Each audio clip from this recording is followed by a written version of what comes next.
Okay, so if there are no questions, I'm going to start today's lecture. So starting today, we're going to do a bunch of lectures on reinforcement learning. So far we've done supervised learning, and the last time we did a little bit of unsupervised learning in the last lecture. Reinforcement learning is yet another learning setting where we have, in a very general way, we assume that we have an agent, and this agent has some inputs and outputs. In particular, it receives observations from the world sequentially. So at time t, it receives observation OT. It also receives some rewards. This may not happen every time step. And it generates actions which will influence the state of the world for future time steps. And the goal of the agent is basically to maximize its cumulative reward over time. So that's where the reinforcement is coming from. This is like back in elementary school, you learned about Pavlovian dogs and how they salivate when they hear the bell ring and stuff. So that's where reinforcement learning was first studied in the context of animal behavior. And for a long time now, people have looked at mathematical models of what it would take for an agent to learn to maximize its reward function. Now, I want you to think, in this lecture, we're just going to cover sort of the basic definitions and terminology. I'm not going to get into any detailed algorithms yet, but I want you to think carefully about the difference, if any, between supervised learning and reinforcement learning. Because reinforcement learning has very different algorithms and approaches to learning than the gradient-based ones that we've seen so far. And they're really hard to train, usually. It's really hard to make a reinforcement learning model converge compared to a supervised model. So unless you have to use it, it's better to use a supervised learning model because it's actually easier to train. So let's keep in mind that and discuss under what conditions do we have to use reinforcement learning. Okay? So one thing you might say is, this is a sequential problem. So there's a time going, 1, 2, 3, 4, and at each time we're receiving an observation, we're outputting a reward. So it's a sequential problem. Would that be the difference? Well, we have seen other sequential models, haven't we? Namely, there's RNNs that basically take in observations throughout time and outputs something either at each time step or at the end of the whole series. So that's sort of similar. You might say, there's this reward signal coming, possibly at every time step. But I would counter that with saying, loss is just negative reward. And we have seen, again, sequential models where you actually receive a certain loss function at every time step or at the end of the episode. So there are parallels between this setting and the supervised setting, especially the sequential models that we've seen so far. So I'll leave it up to you to figure out what the differences are, to discover what the differences are. So let's start with some fun. I searched YouTube yesterday and found a bunch of videos that demonstrate some examples of reinforcement learning. So this is a famous one. DeepMind is a London-based company that was acquired by Google a couple of years ago, and their first claim to fame was this Atari simulated Atari player.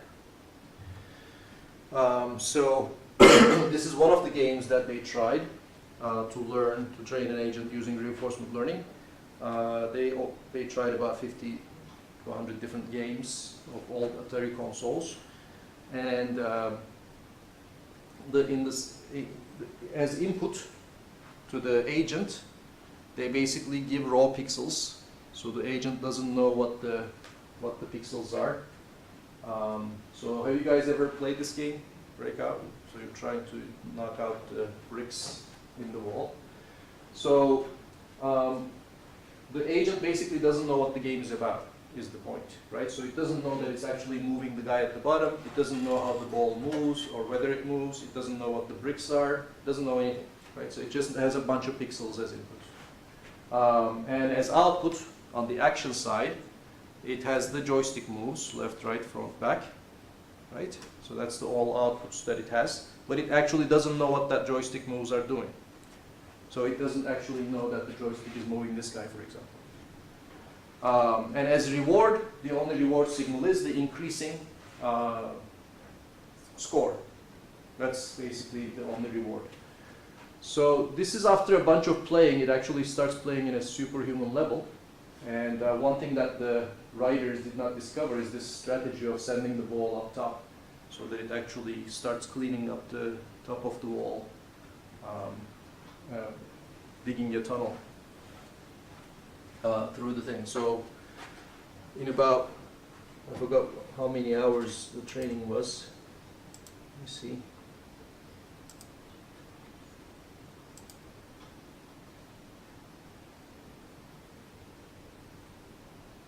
What's the last one? 240 minutes. Okay, so in about 4 hours, it actually discovers this superhuman strategy of sending the ball up. So you can see how this exactly matches the setting that I showed you earlier. So there's an agent, there's a perception, the observations, which are the pixels, the actions are the joystick moves, and the reward signal is the score. So what do you think?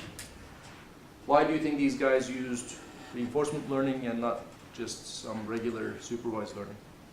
What would it take for you to train this model using the methods that we've learned so far?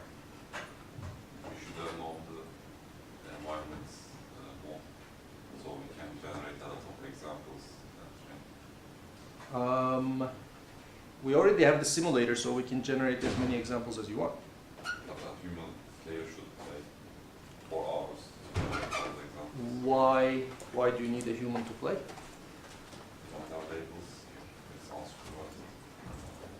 Well, we have a loss, which is negative score.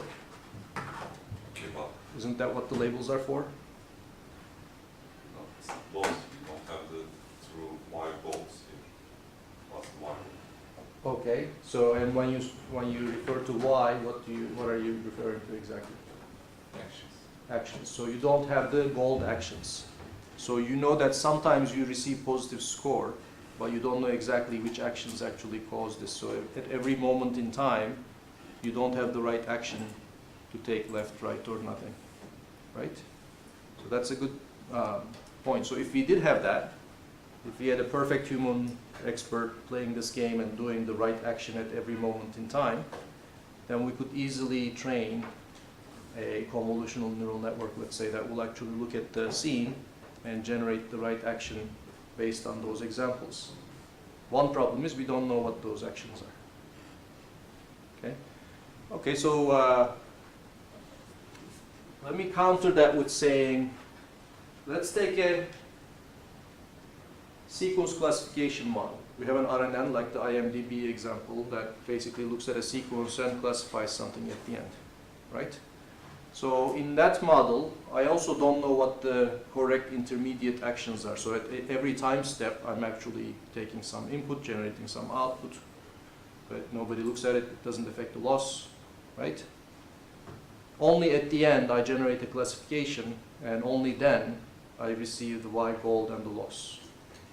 So here's an example of a model where the intermediate actions up to time capital T don't really matter. What really matters is only the classification at the end. So couldn't we see this as a problem like that? I mean, that RNN is trainable using gradients, Okay, it does learn to classify things correctly, even though we're not telling it what to do with each word at each time step.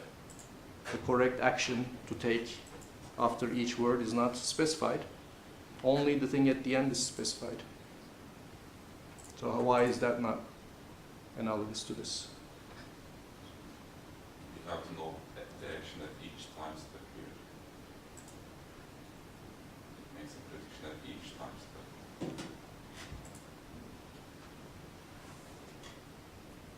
Okay. But what I'm saying is it doesn't matter. Right? So you play the game to the end and you have a score, and that's analogous to the IMDb classification example.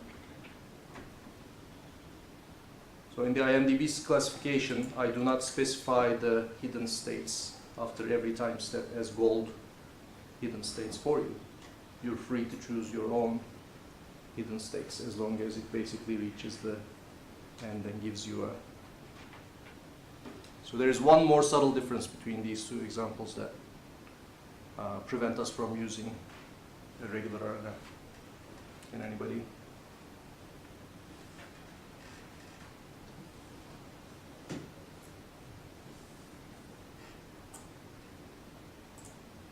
You actually take change the problem. That's a good one, yes. So in the case of IMDb, what you do with your own hidden states does not affect anything, right? The problem is the same, the classification is the same, the output you need to reach at the end is still the same. Whereas here, whether or not you do a left or right during an intermediate step, even if we don't know what the gold action is, when you take an action, you change the problem.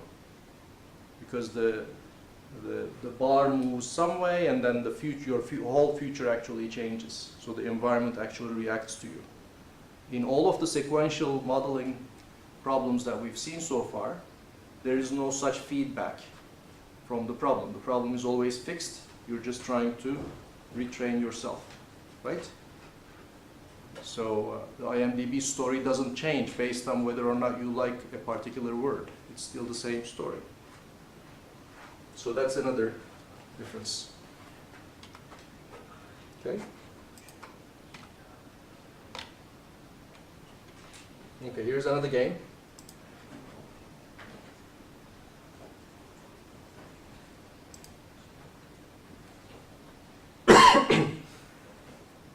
And there's a lot of variations of this game, you know, something crossing the road while, you know, other things are passing. I forgot the more famous ones, but okay, so this is, you know, before any training, so the guy is moving quite randomly and getting crushed after an hour. Again, let's think about the setting here. What is the observation? What is the actions? And what is the rewards? So the observation is presumably this whole scene, or even at a pixel level, or where the positions of all the objects are specified. Actions are obviously, again, joystick actions in this case. And the reward is the number of cookies that you eat, or whatever those things are. Presents, I guess, yeah.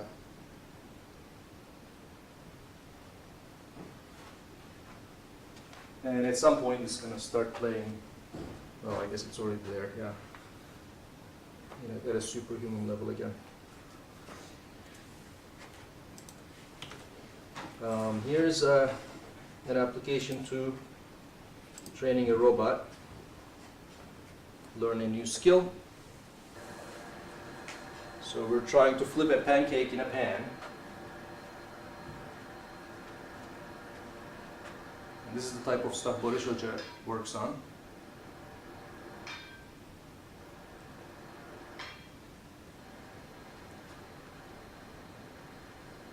So after that initial thing, you know, unfortunately he doesn't have it yet, but using some reinforcement learning.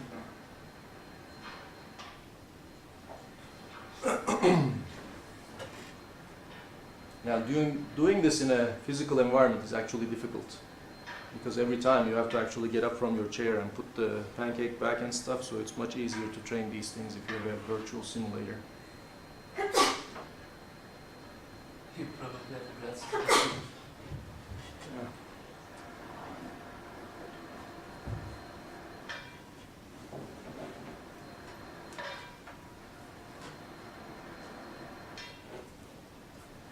And eventually we succeed.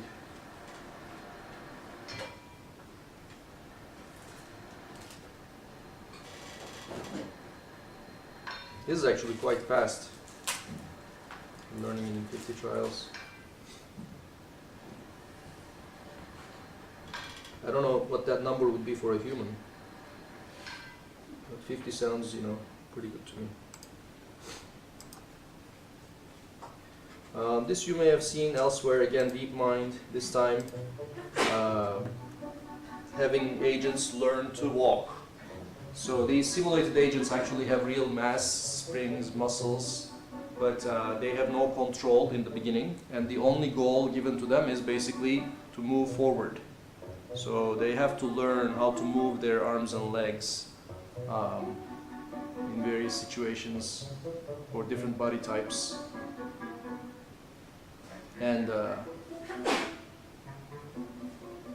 so here, again, your actions would be the control signals you send to your muscles.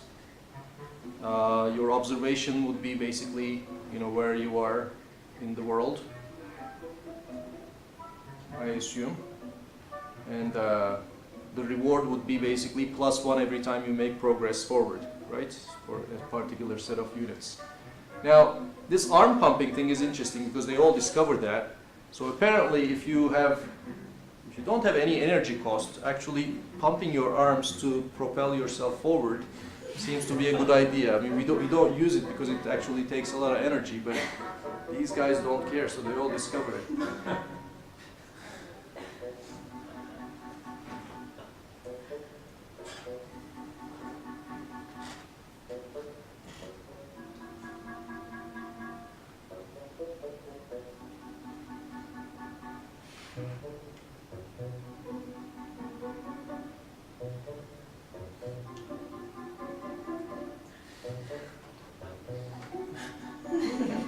Again, the arm pumping.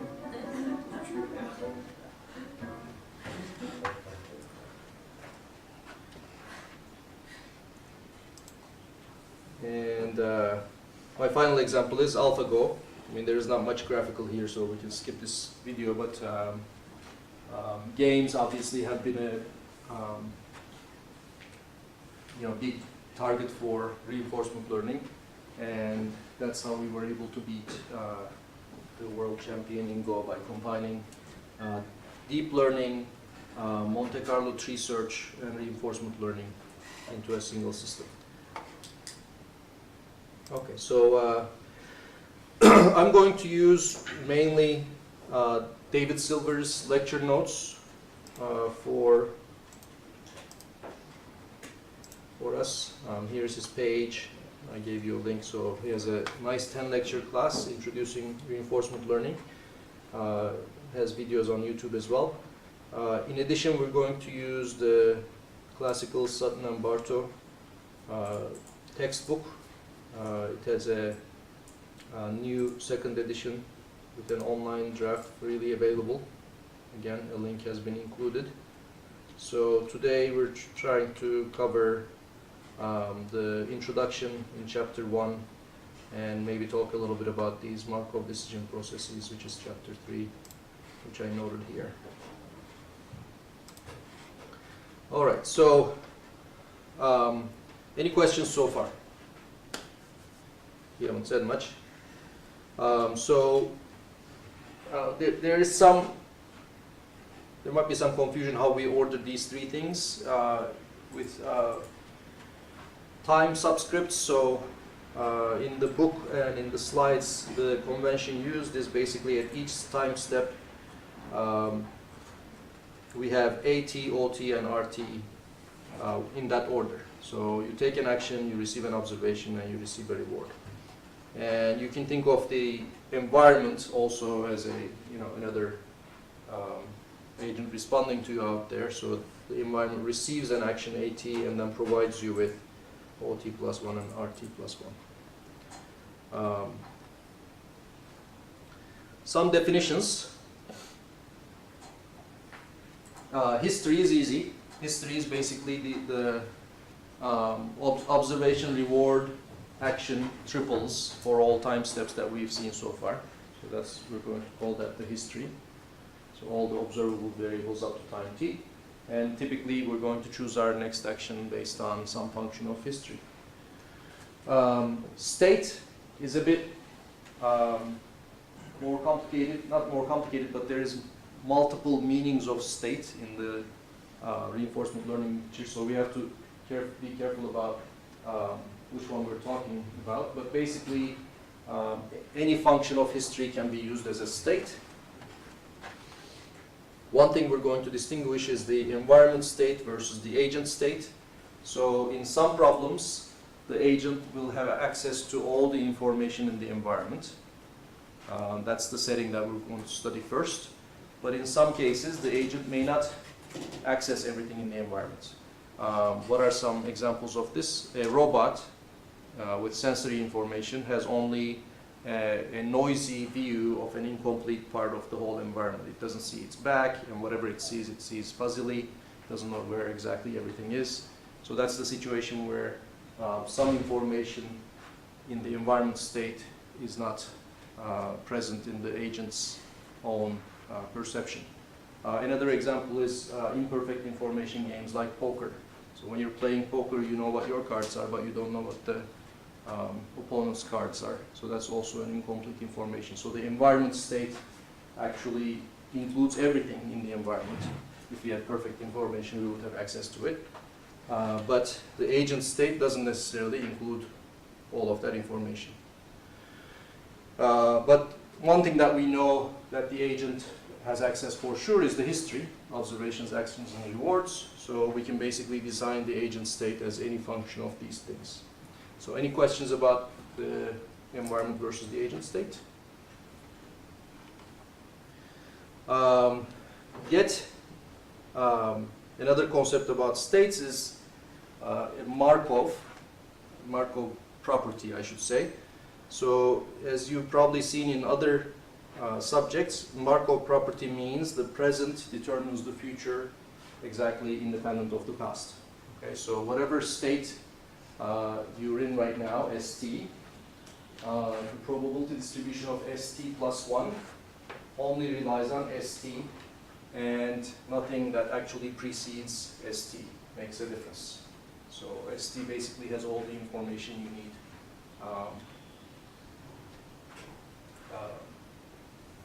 to predict the future. So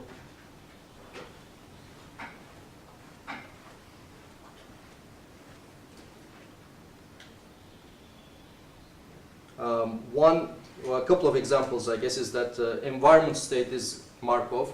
Why? Because environment state actually includes all the information in the environment. So if you were, I don't know, flying a drone or something, the environment state would include the position and acceleration and velocity of every particle in the universe. So that basically is Markov. Right? So you don't need the history of how things got there. If you know the positions and velocities of everything right now, you can basically predict the future using physics. From the agent's perspective, the history is also Markov, because the history basically contains everything there is to know that the agent can have access to.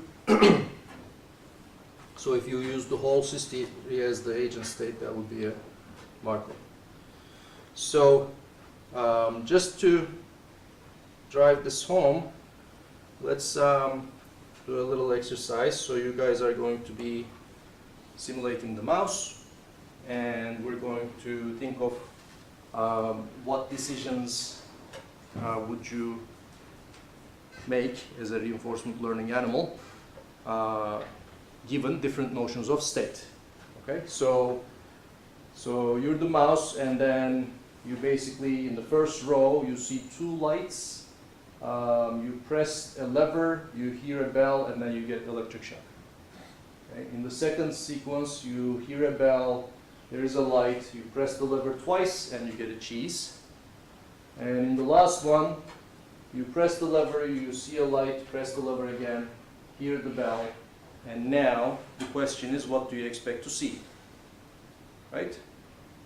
Well, it depends on how you represent your history or how you represent your state. So, if the agent state is the last three items in sequence, what do you think you would guess? We would guess electric shock because this is identical to the first episode if you're just looking at the last three things, right? How about if we actually counted the number of lights, bells, and levers? Then what would you guess? We would guess cheese because there's two levers, one light, and one bell, and that's identical to the second episode. And if the agent actually represented everything, remembered everything perfectly, then what would you guess? Probably don't know because we've never actually been in this state before, right? And the overall probability of shock versus cheese seems 50-50, so there's not much we can do in that case. So that's basically how agent state can influence what we predict for the future.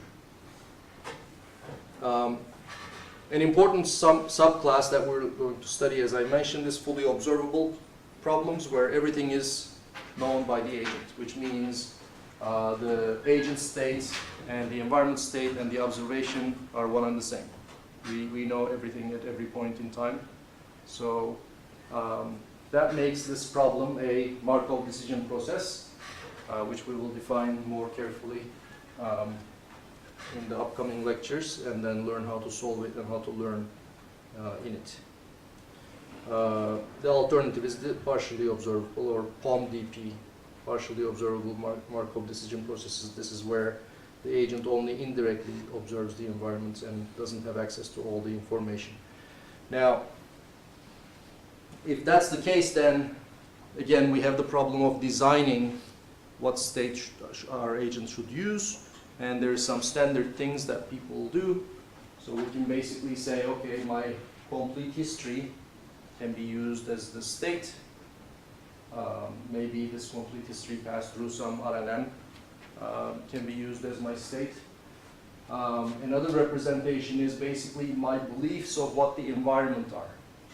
So let's say the environment can be in one of a finite number of possible states, but I don't know which one because my information is incomplete. But I can have beliefs represented as probabilities of the environment being in certain states, and these beliefs can evolve over time as I collect more and more data. So this probability distribution of the real state, the environment state, becomes my representation for the agent state. And of course, at the end, this being a deep learning class, we're going to stick everything into a neural network and approximate all of these things with a neural network's hidden state. Okay, so in reinforcement learning, we're going to see a variety of reinforcement learning algorithms, but one easy way to categorize them is whether or not they have these three components called policy, value function, and model. Okay, so there's different algorithms based on which of these components are present and which of them are absent. So let's define these three important potential components of a reinforcement learning agent. The first one is policy. So as you might guess, policy is basically a function that decides what actions to take, right? So it's a function of the state, the agent's state. So given a state of the agent, what action it's going to take is, we represent this with pi. So pi of s is an action. The policy can be deterministic, so pi of s can be a single action, or it can be probabilistic, so pi of s can be a probability distribution over all actions. It could be something like a softmax over the actions given the state. Any question about policy? Now, value function is another important concept that we're going to get used to. This is basically assigning a single number to each state. And this single number is going to represent the long-term rewards we expect from being in that state. Okay? And we measure these long-term rewards by adding up RT plus 1, RT plus 2, RT plus 3, etc., given that we're right now in state S. And sometimes we also use a discounting factor, like an interest rate. We use a variable gamma, which is less than 1, which basically means we're weighing the immediate rewards more than we're weighing the far future rewards. Okay? This is sometimes necessary because the game we're in might be infinitely long, so if we just add all the rewards, we're going to get infinity and nothing will be solved. But if we actually use a discounting factor, we might get a convergent sequence. So we might have other mathematical advantages of doing so. But basically, the value function of a given reinforcement learning problem is a function from state to total expected future reward, possibly discounted. And I say expected here, why? Because I don't know exactly what's going to happen. There's two sources of uncertainty of exactly what rewards I'm going to get in the future. One, my pi policy might be probabilistic, so I don't know what action I'm going to take. I'm actually using a softmax, I'm flipping a coin. And number two, the environment might be noisy. So when I take an action, the next state I end up in may not be deterministic as well. So taking those things into account makes this an expectation and not an exact summation. Any questions about the value function? This is, I guess, the least intuitive concept we're going to introduce, but it's very important to solve the problem. Yeah. So if you were trying to say approximate this, because we can have like infinite many environment options. States. Yeah, states. Right. Let's say. So how would we do that? We will do that actually. So we will, for example, approximate this with a neural network that takes the state as input and generates a number as output. And then we're going to try to train that neural network so that the numbers it generates are sort of approximately equal to this sum over a large number of, let's say, games we play or episodes we live through. So that actually is going to be the core idea of most reinforcement learning algorithms. We're going to start with a guess for the value function, and then we're going to try to improve that guess by playing the game over and over again, collecting more data, and tweaking the value function. At first, for simplicity, we're going to have finite number of states. So that means the value function can be a table. And we're going to see how to tweak the entries in that table so that it actually converges to the right thing. And then we're going to drop that and we're going to go to sort of infinite spaces where the number of states is not finite, so a table won't do. So we'll have to do something like a value function approximator neural network that looks at the state and guesstimates what the value function is. One important thing I forgot to mention about the value function is, well, as I said, it's a function of pi, right? So it's a function of the agent. If the agent is randomly acting, its value function is going to be different than if the agent is like optimally taking the best actions at every point in time. The optimal agent is going to have a value function that is higher for each state because it's always taking the right actions.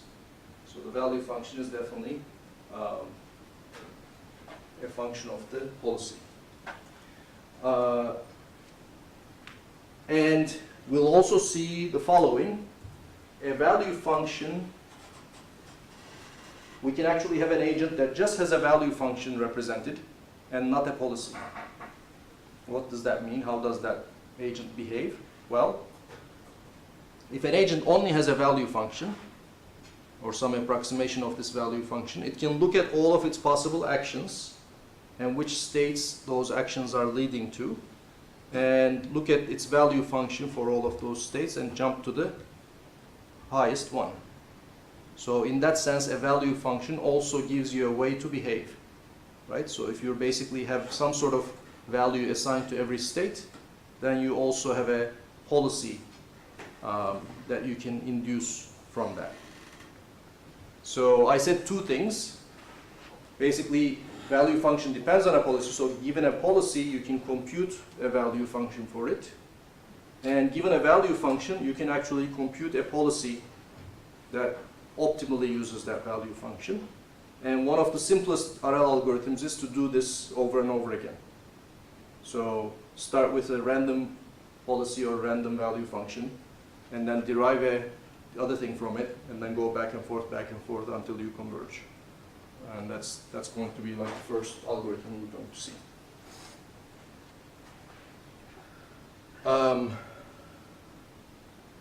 The last thing I want to say about value function for now is there's also a possibly more confusingly another function called the value function, which is represented with the letter Q. You may have heard of Q learning, so that's where that Q comes from. Q is a function of S and A, whereas V is a function of S. So we can define value function in two ways. This way basically is a function from a state to a value. The other way we can define it is you take a state action pair and you say, if I'm in this state and I take this action, then what's my future expected reward going to be? And we call that the state action value function, or the Q function. So both of them are used, and one can be defined in terms of the other recursively. So just know that when we mention value function, it could refer to two different things: a function of states or function of state action pairs. Okay, May I? so yeah. In value function, if we do not specify a policy, then we assume it just builds an optimal policy. No, then we have to say the value function for the optimal policy. Okay. So you can't have a value function without a policy, because how do you know? If you don't know how the agent is acting, then you can't compute long-term values for it. And if the agent, But yes, we can define a V star and say V star is the value function for the optimal agent. So we're going to do that. We're going to try to find that, yes. Can I ask a question? Yeah. I don't understand what it says in this states are, for example, in this present game, Mm-hmm. states I am in here, and the next state I can be in here, I can be here. Like, Correct. but it's also is an application.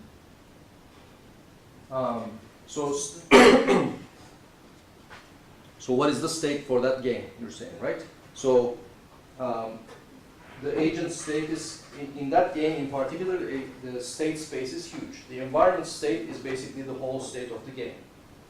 All the screen pixels and all the variables in my registers and all my program variables, they're all the environment state.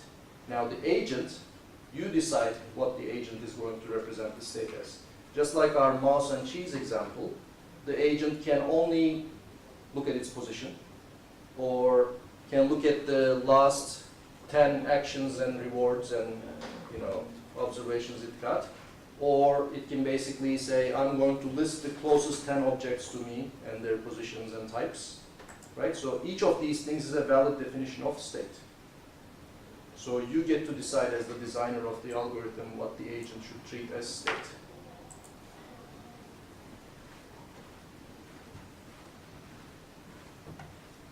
For example, in the Atari study, what they did is they basically took all the pixels on the screen for the last 4 time steps and concatenated them together and they called that the state. But that was a design decision. Okay, and last possible component that the agent might have or explicitly choose to represent and learn is a model. A model is basically how the world is behaving in response to our actions, and we can basically represent the model using two distributions. There are two things the environment is doing for us. One is, I'm in a state, I take an action, the environment is going to decide what state I'm going to go to, right? So that's represented as this P distribution. P, as you can see, has three sub and superscripts. So S, S prime, and A. And what it means is basically, if I'm state S, and if I take action A, what is the probability that I'm going to end up in state S prime? So for every triple of S, S prime, and A, I have a number, a probability, and that gives me the state transition information for the environment. So that's one thing that I can try to explicitly represent and learn. And sometimes I'm not going to do that, and I'll let the environment just do this for me, and I'm going to try to learn my best actions without representing this explicitly. Okay? And the other thing that the environment does for us is give us rewards. So that's also a probabilistic definition. So our reward SA is basically the expected reward that we get if I'm in state S and I take action A. So those two things constitute the model of the environment. A set of states, how these states transition in response to your actions, and what rewards do you get from them. Okay? So if I knew all of these things, then I wouldn't have to do any learning, especially in a finite problem. If I know everything, so I can optimize things directly. We'll see how to do that. But that's what the model of the world involves. Okay, so let's look at a specific example. Reinforcement learning researchers love mazes. Here's a simple maze. You start over there, you try to get there. Your only actions are up, down, left, right. As a reward function, we're going to use -1 per time step. Why am I using such a weird reward? Right, so basically, since the agent is going to try to maximize this reward, it's going to take the minimum number of steps to get to the goal, right? So that's my goal. So that's a pretty standard trick. And the states are agent's location because there is nothing else in the environment. All the information is known by everyone. Okay, so in this problem, let's talk about policies, value functions, and model. So here's a policy. Here's a deterministic policy. What was a policy? A policy is an assignment of an action or probability distribution over actions given a state. Well, states are basically just the positions of the agent, right? So if I just want a deterministic policy, I associate a single action with every state. And these red arrows basically indicate those actions. This is just a random policy. It may not be the ideal one. Well, it's not quite random, but yes, it's a policy.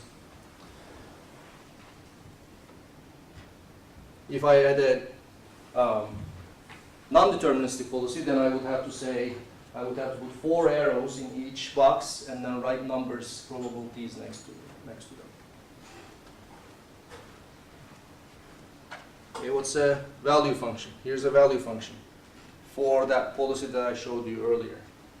So a value function says, and here I'm using discount factor of 1, so there's no gamma that discounts. This is literally the actual reward I'm going to get from each state following the policy I showed earlier. So for example, if I'm here, my policy basically just goes right and reaches the goal in 1 step, so I get -1 as reward.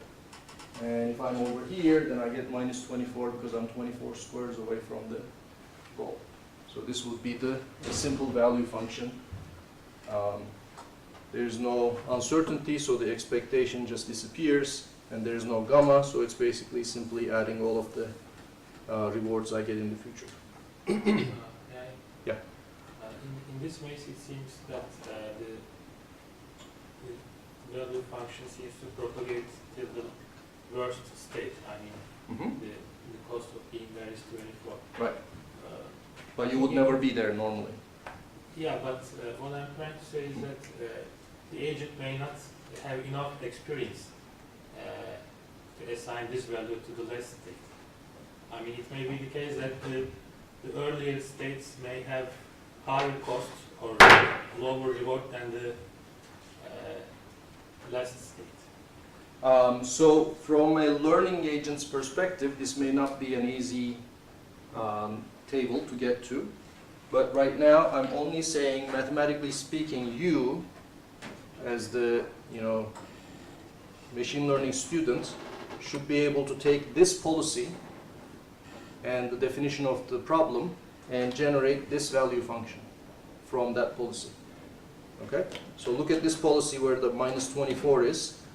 Here's where minus 24 was. If I follow these arrows, I should count 24 steps to the goal. Okay? Now, how we learn that this is the value function is we're going to come to that. Any other questions?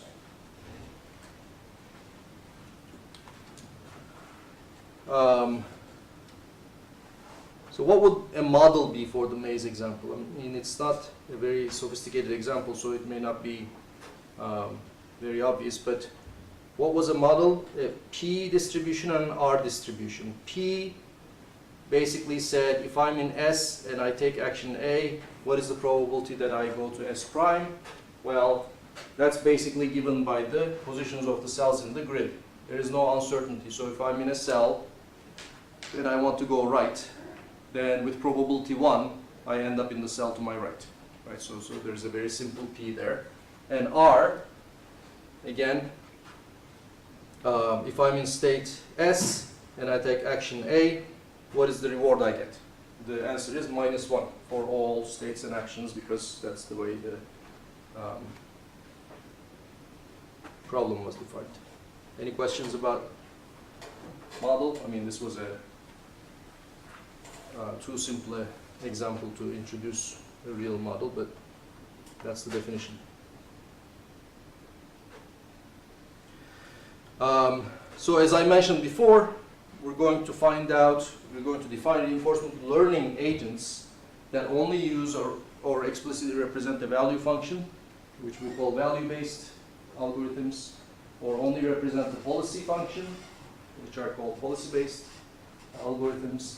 And more recently, people actually introduced actor-critic models, which have both of these things represented explicitly in them, and they use both. So that's one sort of categorization. The other one is whether they use a model explicitly or not.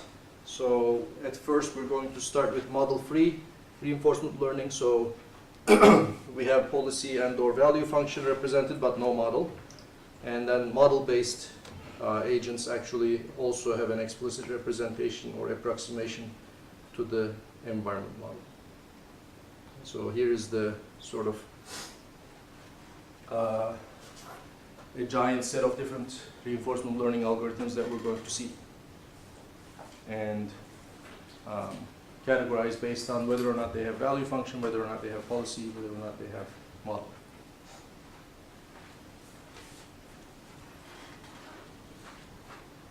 Any questions so far? Okay.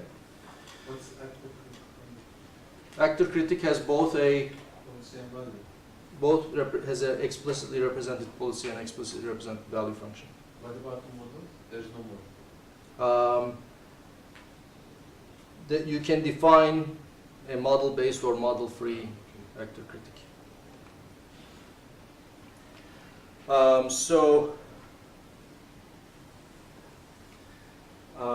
A couple of terminology that we want to introduce. Learning versus planning. What is the difference between the two? So if you have a problem of sequential decision making, like in the games that we've saw, learning basically corresponds to the problem of the agent starting in an unknown environment, interacting with this environment. So it doesn't have a world model, right? So it interacts with the environment, slowly gets to know what the environment is doing, what the right actions are, and it improves its policy based on these interactions. That's the problem of reinforcement learning. Okay? Whereas when the model is actually known, given to you prior to the problem, then you don't have to do any trial and error, right? You can basically just, for example, in the case of Atari, instead of having our agent be totally blind and just have the pixels and these indirect inputs, let's say I have an agent that has access to the whole simulator. And it can take the simulator, run anything it wants, simulate anything it wants. It knows exactly how each bit in the Atari machine's memory is evolves in response to various actions. And then we basically ask, okay, what is the ideal policy for this game? Well, that's a problem of planning. It's called planning in the AI literature, where basically we say, I basically have exact knowledge of what consequences each action has. So tell me how to get from point A to point B, collecting the maximum rewards, paying the minimum penalty or whatever.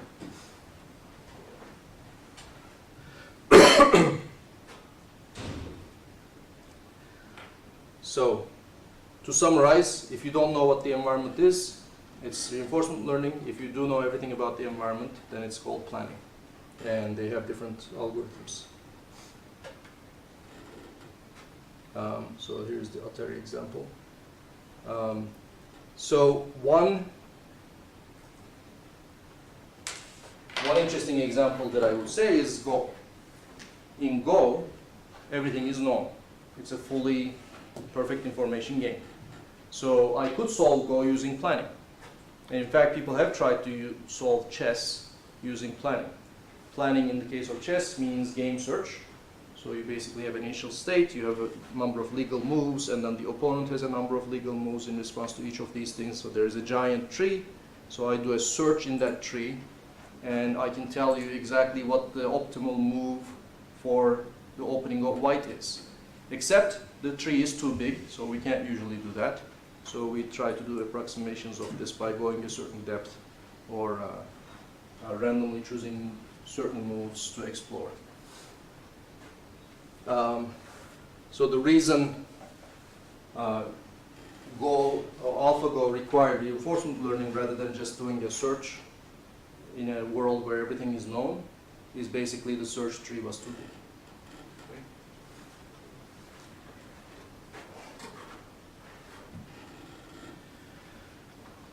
This is something reinforcement learners talk about a lot, exploration and exploitation versus exploitation. You always have this trade-off, especially if you don't know what the environment is. And my favorite example of this is bandit problems. So what are called the bandit problems, or single action reinforcement learning problems. So let's say you have a bunch of doors in front of you. And you know that each door has a distribution of rewards it gives out. But you don't know what these distributions are. Okay? Some of them might be complicated distributions like this. So you're sitting here, you say, okay, I don't know anything, I'm going to open the first door. Okay? And out of the first door comes $5. Okay, so I'm going to open the second door. And out of the second door comes $1. Okay, so at this point I have to make a decision. Do I actually go with the first door? Do I try the second door again? Or do I try some of the doors that I've never tried before? Right? So what's the ideal thing to do? So let's say I try the second door again and it gives me $10 this time. Now what do I do? Right? So this is the problem of exploration versus exploitation. Exploitation means take into account what you know. So I have an expected return from every door, and right now door 2 seems to be pretty good. So keep doing what you know is best. So keep taking from door 2.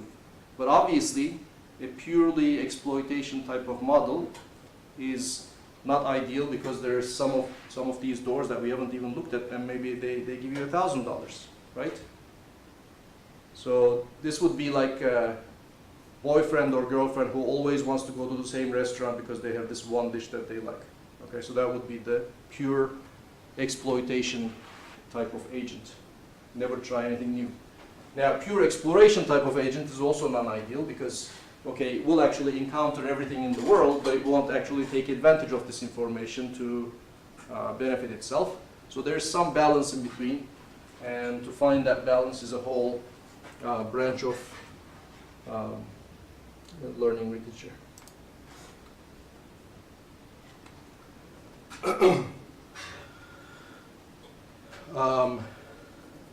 Okay, prediction versus control is actually something we're going to start talking about right away. Prediction is the problem of basically coming up with the value function given a policy. So you have an agent, it has a fixed policy. What is the value function? Predict the value function. So that's the problem of prediction. And control is basically find the optimal policy. So both problems are going to be defined and solved, and we need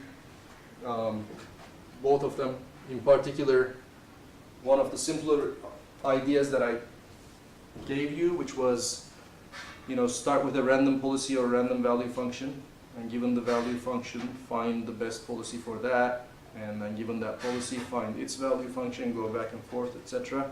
So that, for example, involves prediction, right? So if I start with a random policy, I need to predict first what the value function is.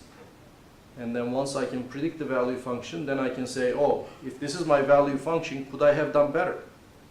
Yes, I could have chosen, more optimal moves with respect to this value function, which gives me another policy. And then I do the prediction again. And if I repeat this enough, then I solve the control problem, which is I find the optimal policy. So sometimes we actually need to solve the prediction problem as a sub-step on the road to solving the control problem. So here's another example. In this grid world example, we have, again, an agent that basically can go north, south, east, west. We're talking about a uniform random policy, so it chooses actions randomly. And there's two, it's -1 per step again. And there's two special locations, A and B. If the agent steps into A, gets teleported to A prime, receiving 10 reward points. And it encounters B, it gets teleported to B prime, receiving 5 points. So this is basically the structure of the game. And a valid question for me to ask you, for example, is what is the value function for a uniformly random policy agent in this world? Now, first of all, this agent is going to play forever because there is no end in this game.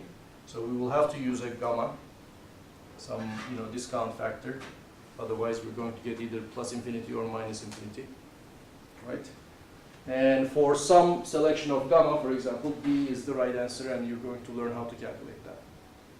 So a randomly walking around agent is going to get these long-term rewards from playing this game. In particular, if the agent happens to be born in A, then its expected future rewards is 8.8.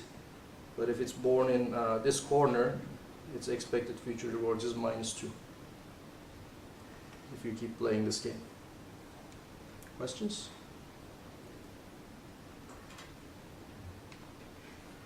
Now, control would be asking, here's the same game, what is the ideal policy and what is the value function for that ideal policy? So that's the control problem. So the thing that you see on the right is pi star, which gives you the ideal policy. And if you notice, if I'm anywhere close to A, I try to get to A, because A is where I get the big bucks. If I'm very close to B, I might choose to go to B. So in the hope of collecting this 10 and 5 rewards. And if I do this particular policy, which as you can see is not a deterministic policy, by the way, because there are some states in which it doesn't matter whether you go up or left, so there is a 50% probability of choosing these two moves, and these are the values I get from applying this policy.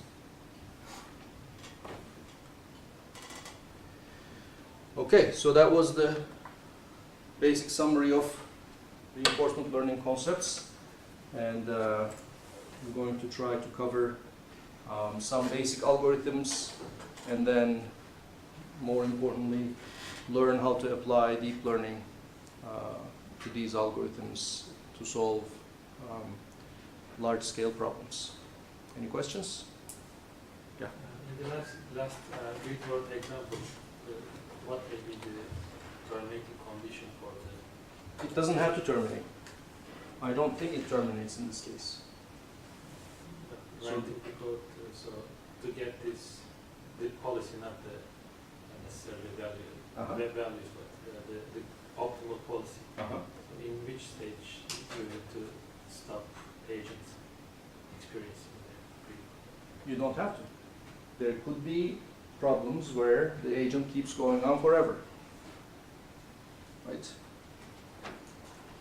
So there doesn't have to be an end to your episode in order for you to learn. You can basically keep acting and living and perceiving and updating your policy and keep learning, which is how real animals do it until they die. Right? So there is no definite end to an episode like a game. So in this example, you have an agent. For example, in the first case, you have an agent that basically explores this world at uniformly random, forever, right? And for this, infinitely immortal agent, I can ask, what is the value function? So there does not need to be an end to an episode in order to have a value function or a policy that is well defined. I think I'm confused. So, Why? for example, I'm in a particular state in the grid. So Right. I need to move, or I might stay where I am. Okay. So I need to run the code or tell the agent to return me some value or optimal action. So in which part of the episode can I know that the action it returns me is the thing that I need to do now? So you're basically saying, in an infinite game like this, how can I actually solve the game and know what the optimal For actions the are? time being, what should I do? We're going to learn at least 5 different ways to solve that problem in the upcoming lectures, and almost none of them depend on the game being finite. Okay? In the small case, you can actually do it by hand. In this small case, it's a very nice mathematical problem to say, I have an agent. It basically has 25% chance of going to each direction at every time step. It lives forever. What's its discounted reward? That's a well-defined mathematical question, and it has a closed form solution. Okay? Yay, nay?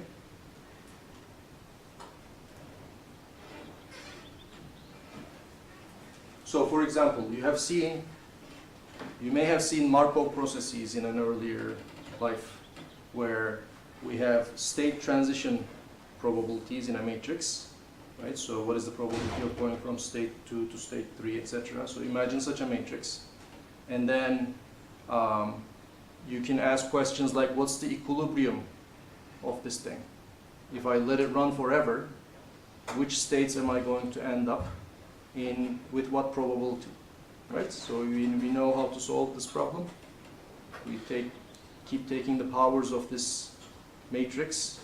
Eventually that gives us some eigenvalues and eigenvectors, and that actually tells you something about the dynamics of this machinery without assuming anything about the finiteness of the game. So similar tricks are going to help us solve these types of problems as well. Okay? In here, this values what represents, They represent the expected total future value discounted. the score, expected score, Reward. expected reward. Right. All the expected reward going forward. So at every time step you get a -1, and if you're lucky enough to end at A or B, you get this plus 10 and plus 5, and those are all the rewards for you going forward. So what is your expected future reward? So then what is A prime and B prime? Their positions. So if you're at A, as I mentioned before, you get teleported to A prime in this game and receive 10 as reward. So you can write a little computer simulator for this and have the agent travel around randomly and see, you know, what the value is by simulating this thing long enough. Right? Especially if you have a discount factor gamma less than 1. After a while, it won't matter if you continue the simulation or not, because the gamma to the n is going to become small enough that the rest of the reward will be negligible anyway. So you can, you know, approximately numerically calculate this. But we'll also see how to analytically calculate it.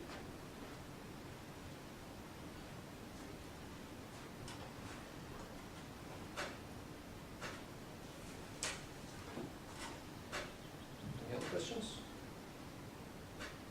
All right. See you Thursday.